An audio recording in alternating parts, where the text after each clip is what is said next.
Detox நேயர்களுக்கு வணக்கம். சட்டமன்றத்தில் பல பொய்யான தகவல்கள்லாம் என்ன பண்ணியிருக்கிறாங்க, ஆளும் தரப்பினர்கள் செஞ்சுருக்கிறாங்க அப்படின்னு தான் இங்கே பார்க்கணும். பொதுவாக தாவேக்கா மேலே ஒரு குற்றச்சாட்டு இருக்குது, பொய்களை மட்டுமே பேசுகிறவங்க. ஏன்னா தேர்தல் பிரச்சாரங்களில் வெறும் பொய்களாக மட்டும் சொல்லி தான் இங்கே ஆட்சியை பிடிச்சிருக்கிறாங்க அப்படின்னு சொல்லிட்டு இன்றைக்கி ஆட்சியில் வந்து உட்காந்துட்டு சில தகவல்கள்லாம் இவங்களே வெளியிடுறாங்கல்ல, ஆதாரத்தில் இவங்களே வெளியிடுறாங்களே, இதில் வெட்ட வெளிச்சமாக தெரியுது இவங்க பொய்களை மட்டும்தான் சொல்லியிருக்கிறாங்க, பொய்களை மட்டும்தான் பேசியிருக்காங்க. ஆதாரம் சொல்லிட்டு எல்லா ஆதாரத்திலையும் பொய்களை மட்டும்தான் சொல்கிறாங்க அப்படின்றது ரொம்ப வெட்ட வெளிச்சமாக தெரியுது. வெள்ளை அறிக்கை மூலியமாக மற்ற இவங்க அதாவது முதலமைச்சர் வந்து நிதி ஆயோக் கூட்டத்தில் போய் பேசுனது, இது எல்லாருமே திமுக எந்த அளவுக்கு தமிழ்நாட்டுக்கு இந்த மாதிரி சேவைகள் செஞ்சுருக்கு, மக்களுக்கான பணிகளை மட்டும் தான் செஞ்சுருக்கு, மக்களுக்காக மட்டுமே உழைச்சிருக்குது அப்படின்னு இவங்களே என்ன பண்ணுறாங்க, ஸ்டேட்மெண்ட் கொடுக்குறாங்க. முதலமைச்சரே என்ன பண்ணுறாரு, வாக்குமூலம் கொடுக்குறாரு நிதி ஆயோக் கூட்டத்தில். வெள்ளை அறிக்கையில் ஓப்பனாகவே தெரியுது திமுக மக்களுக்காக மட்டும் தான் செயல்பட்டுருக்குது அப்படின்னு. ஆனால் தேர்தல் காலத்தில் என்ன சொன்னாங்க பிரச்சாரங்களில், திமுக வந்து சரியாக செயல்படவே இல்லை, மக்களை கண்டுக்கிறதே இல்லை, சட்ட ஒழுங்கு பிரச்சனையே இல்லை, பெண்களுக்கு பாதுகாப்பே இல்லை, அப்படி இல்லை, இது இல்லை, அது இல்லைன்னு சொல்லிட்டு இல்லை இல்லை இல்லை இல்லை இதை மட்டும்தான் சொல்லிக்கிட்டு இருந்தாங்க. ஆனால் இன்னைக்கு ஆட்சி அதிகாரத்துக்கு வந்துட்ட பிறகு பேப்பர் பேசுதுங்க. பேப்பரில் இருக்கிற தகவல்கள் திமுக தீய சக்தி கிடையாது, தூய சக்திக்கும் தூய சக்தி அப்படின்னு அவங்க வந்து என்ன பண்ணுறாங்க, அப்ரூவல் கொடுக்குறாங்க. அவங்களே ஸ்டேட்மெண்ட் கொடுக்குறாங்க. ஒவ்வொரு துறை சார்ந்த நிதி அமைச்சர் கொடுக்குறாரு, முதலமைச்சர் நிதி ஆயோக் கூட்டத்தில் போய் பேசுகிறாரு, பொருளாதாரத்தில் 2வது மாநிலம் அப்படி இப்படின்னு சொல்லி என்ன பண்ணுறாரு சொல்கிறார். இதில் வேடிக்கையான ஒரு செயல் என்ன அப்படின்னு தெரியுமா, அமைச்சர் கீர்த்தனா அவர்கள் இருக்கிறாங்களே, அவங்க என்ன சொன்னாங்க, இந்த 2 முதலீடுகள் தமிழ்நாட்டிலேருந்து ஏன் ஆந்திராவுக்கு போச்சுன்னு என்னை யாருன்னா கேள்வி கேட்கட்டும், எவிடன்ஸ் கொடுக்குறேன்னு சொல்லிட்டு சொன்னாங்க. ஆனால் எவிடன்ஸு கொடுத்தாங்களான்னா கொடுத்தாங்க. ஆனால் அவங்க எந்த எவிடன்ஸ் தரமாக கொடுத்தாங்க, இங்கேருந்து ஆந்திராவிலேருந்து முதலீடுகள் போச்சு அதுக்கு கொடுக்கல. திமுக ஆட்சி காலத்தில் 25 முதலீடு போச்சே, அதை பற்றி ஏன் கேட்க மாட்டீங்க, அதுக்கான எவிடன்ஸ் என்கிட்ட இருக்குது அப்படின்னு சொல்லிட்டு இந்த மடைமாற்றுகிற விதம் இருக்குல்ல. ஆனால் ஒன்று, செய்தியாளர் சந்திப்பில் வந்துட்டு வகையாக மாட்டிக்கிட்டாங்க அப்படின்னு. இதில் அவங்க உதவியாளர்கள் வந்து காப்பாற்றுறாங்களாம், சிஎம் கூப்பிட்றாரு சேம்பருக்கு வாங்க அப்படின்னு. கேள்விகள் கேட்டு தொலைக்கிறாங்க பத்திரிகையாளர் எல்லாருமே. உடனே இந்த அம்மா திணறாங்க, என்ன சொல்கிறதுன்னு தெரியல. இதை சமாளிக்கிறதுக்கு பின்னாடி அவங்க உதவியாளர் வந்து என்ன பண்ணுறாரு, சிஎம் சேம்பருக்கு போனோம் வாங்க கூப்பிட்றாரு அப்படின்னு சொல்கிறாங்க. இந்த சிஎம் சேம்பர் இருக்கா, இதை வரேன் அப்படின்னு சொல்லிட்டு என்ன பண்ணுறாங்க, அப்படியே மேட்ச் பண்ணுறாங்க. மேட்ச் பண்ணிவிட்டு நான் சொன்ன பதிலில் இருந்தாலும் என்னை கேள்வி கேட்காதீங்க, சொன்ன பதில் அவ்வளோதான், அதுலேருந்து ஒரு கேள்வியெல்லாம் பூச்சி கேட்காதீங்க அப்படின்னு சொல்லிட்டு என்ன பண்ணுறாங்க, எஸ்கேப் ஆகிட்டு போயிட்டாங்க.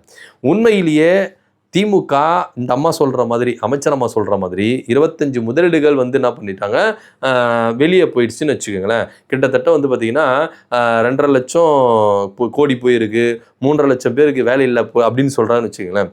அப்போ எதுக்கு மேடம் உங்கள் சிஎம் சார் நிதி ஆயோக் கூட்டத்தில் தமிழ்நாடு பொருளாதாரத்தில் 2வது மாநிலம் அப்படின்னு புகழாரம் சூட்டினார்? அதற்கு பதில் சொல்லுங்களேன் மேடம் அப்படின்னா பதில் கிடையாது. ஏன்னா இவங்க தான் சொல்லிட்டாங்க, பதில் சொன்னால் அதுலேருந்து கேள்விகள் கேட்கக்கூடாது அப்படின்னு.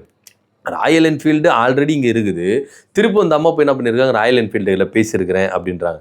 ஏங்க நீங்கள் ஆட்சி பொறுப்பேற்ற பிறகு 2 கம்பெனி வெளியே போயிருக்குதுங்க, அதுக்கு பதில் சொல்லுங்கன்னா என்கிட்ட எவிடன்ஸ் இருக்குது. அதில் இந்த அம்மா சொல்கிறாங்க, எதிர்க்கட்சி தலைவர் என்னை வந்து ஒரே ஒரு இப்படி கேள்வி கேட்டார், தொழில்துறையை பற்றி கேட்டார், நான் பதில் சொல்லான்னு இருந்தேன், அதுக்குள்ளே ஓடி போயிட்டார் அப்படின்னு. ஏங்க உங்களுக்கு தான் டைம் இருந்தது, ஆட்சி உங்களுக்கு தானே, அவங்க ஏந்து பதில் சொல்லியிருந்தாங்களே, நீங்களே இருந்து பதில் சொல்ல வேண்டியது, நான் ஏன் பதில் சொல்லலை? ஆனால் சட்டமன்றத்துக்குள்ள இதை வச்சு நீங்கள் பேசியிருந்தீங்கன்னா உங்கள் சுயரூபம் டாராக கிழிஞ்சிருக்கும். ஸோ அதனால தான் இந்த அம்மா என்ன பண்ணியிருக்கிறாங்க, வெளியே வந்து சும்மா ஜெராக்ஸ் பேப்பரை எடுத்து வச்சுக்கிட்டு, பிரிண்ட் பேப்பரை எடுத்து வச்சுக்கிட்டு பேசுகிறாங்க. ஸோ இதில் எந்த அளவுக்கு உண்மை இருக்குது பொய் இருக்குது அப்படின்னு சொல்லிட்டு, ஏன்னா செய்தியாளர்களே கேள்வி கேட்குறாங்க, ஏன் போச்சு அப்படின்னா டிஆர்பி ராஜாவுடைய தம்பி கமிஷன் கேட்டார் அப்படின்னு. அப்போ செய்தியாளர் கேட்குறாங்க, அவ்வளோ எவிடன்ஸ் உங்கள் கிட்ட இருந்தால் கேஸ் போடலாமல், எஃப்ஐஆர் ஃபைல் பண்ணாமல் ஏன் நீங்கள் அதை பண்ண மாட்டீங்க, பெரும் பேச்சால மட்டும் ஏன் சொல்லிட்டு இருக்கீங்க? நியாயமாக தானேங்க, செய்தியாளருக்கு கேட்குற கேள்வி நியாயம் தானே. ஸோ இதெல்லாம் ஒரு விஷயம் போயிட்டு இருக்கும்போது இதில் ஹைலைட்டாக ஆதவர்ஜனை தான் வாயாலே கொடுத்து என்ன பண்ணிட்டார், மாட்டிக்கினார். இந்த தவளை தான் வாயால் கேடும் அப்படின்னு சொல்லுவாங்கல்ல, அந்த மாதிரி ஆதவர்ஜனா வாயை விட்டு என்ன பண்ணுற மாட்டேங்குது. அதாவது தாவேக்காவினர் வந்து மேடைக்கு மேடை பொய் சொல்லி சட்டமன்றத்தில் மைக்கை பார்த்தாலே பொய் சொல்ல வந்துடுது அவங்களுக்கு. இப்போ மைக் இருக்குப்பா, பொய் சொல்லணும்ல, சொல்லுங்கப்பா அப்படின்னு. ஏன்னா கேட்கப்பட்ட கேள்விகள் என்ன அப்படின்னு பார்த்தீங்கன்னா, தமிழ்த்தாய் வாழ்த்து ஒரு முறை பாடப்பட்டுச்சு, ஏன் தேசிய கீதம் 2 முறை பாடப்பட்டது அப்படின்னு கேட்டாங்க. உடனே ஆதவர்ஜனா ஏந்து பதில் சொல்கிறார், பேரவைத் தலைவர்களே, திமுக ஆட்சி காலத்தில் தமிழ்த்தாய் வாழ்த்து பாடலை. சும்மா இருப்பாங்களா? இங்கே தமிழுக்கும் தமிழர்களின் உரிமைக்கும் தமிழ்நாட்டுக்கும் தொடர்ந்து குரல் கொடுக்குற திராவிட கட்சி திமுக அப்படின்றதுல எந்தவித மாற்று கருத்து இல்லை. இவங்க போயிட்டு தமிழுக்கு முன்னுரிமை கொடுக்கலன்றாங்களே, இவங்களால நம்மளுக்கு சொல்ல முடியல, நம்மள வார்த்தையே இல்லை. அந்த அளவுக்கு தாவேக்கா பண்ணுற வேலை இருக்குதே, அந்த அளவுக்கு முடியல நம்மளால. ஸோ இவர் என்ன பண்ணுறாரு, தமிழ் தாய் வாழ்த்து பாடல் உடனே எதிர்கட்சிகள் வந்து அமளி பண்ணிட்டாங்க. இது சபாநாயகருக்கே தெரிஞ்சிருச்சு. சபாநாயகர் என்ன பண்ணுறாரு, தேவையில்லாமல் ஆதாரம் இல்லாமல் சொல்லாதீங்க, அதெல்லாம் தப்பு, அதெல்லாம் சொல்லக்கூடாது, இது அவை குறிப்பிலிருந்து நீக்கிறேன், இது மாதிரிலாம் ஆதாரம் இல்லாமல் பேசாதீங்க அப்படின்னு என்ன பண்ணுறாரு சொல்லிட்டார்.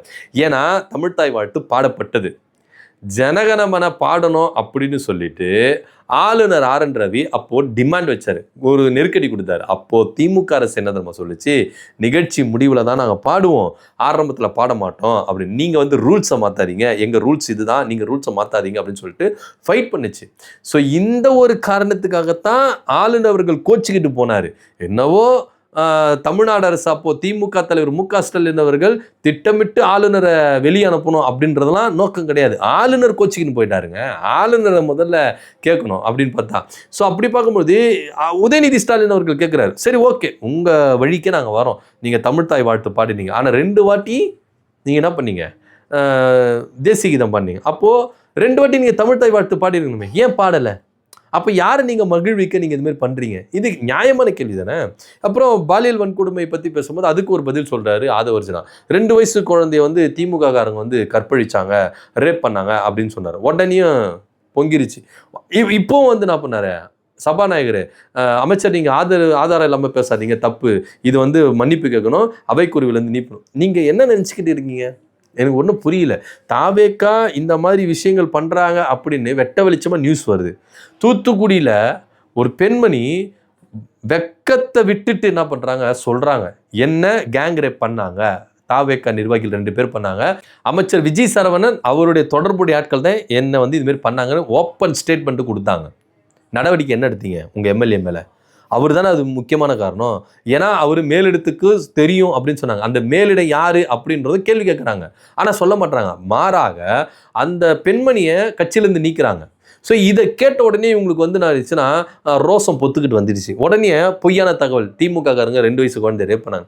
ஆதாரம் இல்லாமல் சட்டமன்றத்தில் பேசக்கூடாது அமைச்சர் அவர்களே. இது வந்து உங்கள் கட்சி மேடை கிடையாது, உங்கள் கட்சி ஆஃபீஸ் கிடையாது, உங்கள் கட்சி நிகழ்ச்சி கிடையாது, சட்டமன்றம். சட்டமன்றத்துக்குள்ள தகவல் தான் பேசணும். உங்கள் வாய் பேசினாலும் தகவலின்படி தான் உங்கள் வாய் பேசணுமே கண்டி உங்கள் வாய் இஷ்டத்துக்கு பேசிடக்கூடாது, பொய்யான தகவலை சொல்லக்கூடாது, ஆதாரம் இல்லாத தகவல் சொல்லக்கூடாது அப்படின்றது தான். என்கிட்ட ஆதாரம் இருக்குது, நான் சப்மிட் பண்ணுறேன்னு சொன்னார். ஆனால் ஒன்று, பயங்கரமாக சபாநாயகர்கிட்ட வாங்கி கட்டிக்கினாரு ஆதவர்ஜனா. தவறான தகவலை மட்டும்தான் சட்டமன்றத்தில் பேசினாரு, மாட்டிக்கிட்டாரு ஆதவர்ஜனா அப்படின்னு தான் நம்ம சொல்லணும். ஏன்னா பொய்யான தகவலை சொல்லி சபாநாயகரே என்ன பண்ணியிருக்காரு, இங்கே அவரை கண்டிச்சிருக்கிறாரு அப்படின்னு சொல்லுங்க. ஏன்னா தேவையில்லாத ஒரு சலசலப்பை ஏற்படுது இந்த ஆதவர்ஜனா. உண்மையை மட்டும் பேசிதான் பிரச்சனை கிடையாது. திமுக கேட்குற கேள்விக்கு நியாயமான பதில் சொல்லியிருந்தா பிரச்சனை கிடையாது. அதுக்கு மாறா பொய்யான தகவலை சொல்லிட்டு, தவறான தகவலை சொல்லிட்டு சிக்கு முக்காயிடின்னு அப்படின்னு மாட்டிக்கிட்டு இருக்கிறார். சபாநாயகர் பொறுத்து பார்த்தாரு, பயங்கரமாக கண்டிச்சு அமைச்சிட்டாரு, உட்கார வச்சிட்டாரு. நீங்கள் உட்காருங்க, நீங்கள் பேசுறதில்ல, நீங்கள் பேசுனீங்கன்னா தேவையில்லாமல் நீங்களே மாட்டி விட்டுறீங்க, பாவம் அரசுக்கு தான் தேவையில்லாமல் கெட்ட பேர், விஜய்க்கு தான் கெட்ட பேர், நீங்கள் உட்காருங்க, உங்கள் அவை குறிப்பிலேருந்து இந்த வார்த்தையெல்லாம் நீக்கிறோம், ஆதாரம் இல்லாமல் பேசாதீங்க அப்படின்னு சொல்லிட்டு பயங்கரமாக கண்டிச்சு விட்டுருக்காரு. கோவப்பட்டார், சபாநாயகரே கோவப்பட்டார். என்னதான் இருந்தாலும் நீங்கள் வந்து என்ன பண்ணலாம், அவங்க சபாநாயகர் உங்களுக்கு ஆதரவாக இருந்தாலும், ஏன்னா சபாநாயகர்லாம் ஒரு சில சபாநாயகரே என்ன பண்ணுறாரு, ஒரு சில கேள்விகளை இவரே பதில் சொல்கிறார், சபாநாயகரே சொல்கிறார். நம்மளுக்கு டவுட் ஆயிடுச்சு, சபாநாயகர் வந்து அங்கே உட்காந்துருக்கணுமா இங்கே உட்காந்துருக்கணுமா அப்படின்னு நம்மளுக்கே தெரியல. ஏன்னா உதயநிதி ஸ்டாலின் அவர்கள் கேட்குற கேள்வியெல்லாம் அரசு நோக்கி தான் கேட்குறாரு, அது சபாநாயகர் வாயில தான் போகுது. ஆனால் பதில் சொல்ல வேண்டியவங்க இவங்க தான். ஆனால் பதில் சொல்ல வேண்டிய இடத்துல சபாநாயகர் இருந்து பதில் சொல்கிறார். என்னடா இது ஒரே குழப்பமாயிடுச்சு, சபாநாயகர் பொதுவானவராச்சே, எதுக்கு இப்போ தேவையில்லாமல் டிவிக்கு பக்கம் ஆதரவாக பேசுகிறாரு அப்படின்ற சந்தேகம் வந்துருச்சு. ஸோ அவர் என்ன பண்ணிட்டாரு, ஆதவர்ஜனாவை கண்டித்து பேசுகிறார். நீங்கள் ஆதாரம் இல்லாமல் பேசாதீங்க, உட்காருங்க, தப்பாக பேசுகிறீங்க, இது நல்லதுக்கு இல்லை அப்படின்னு சொல்லிட்டு என்ன பண்ணிட்டாரு, ஆதவர்ஜனா பேசின சில பேச்சுகளை அவை குறிப்பிலேருந்து நீக்கிட்டு கண்டித்து உட்கார வச்சுட்டாரு அப்படின்றது தான் இது பேசணும். ஸோ தாவேக்காவுக்கு எல்லாருக்குமே, அமைச்சர்கள் முதற்கொண்டு எல்லாருமே என்ன சொல்கிறாங்கன்னா, பொய்களை மட்டும் தான் சொல்லிக்கிட்டு இருக்காங்க, எப்போ உண்மை பேச போகிறாங்க அப்படின்னு நம்மளுக்கு தெரியல. இதை பற்றியோட கருத்து அப்படி கமெண்ட் பண்ணுங்கள். நன்றி, வணக்கம்.